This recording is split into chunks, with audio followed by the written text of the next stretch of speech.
Hello and welcome back to another video. This problem, we're given this equation, we're asked, find the value of x.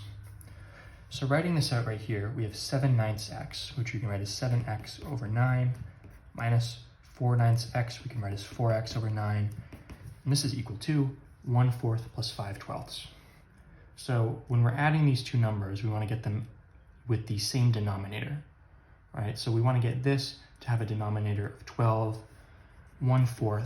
If we multiply by 3 over 3, 3 divided by 3 is 1, so we're basically multiplying by 1, so the value isn't changing. But what is changing is we have 1 times 3 on top, so we're going to have 3, 4 times 3 on the bottom is 12, so we get 1/4 turns into 3/12.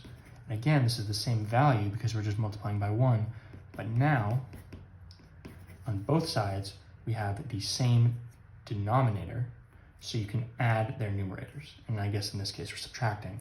But on this case, or on this side, we have 7x minus 4x over 9 is equal to 3 plus 5 over 12. And simplifying this, we get 7 minus 4 will give us 3x over 9 is equal to 3 plus 5 is 8 over 12.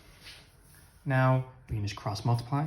So we have 3x times 12 is equal to 9 times 8.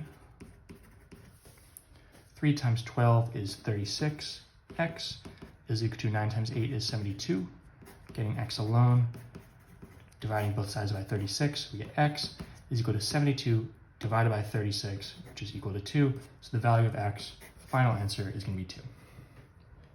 As always, thank you for liking and subscribing, and I'll see you in the next video.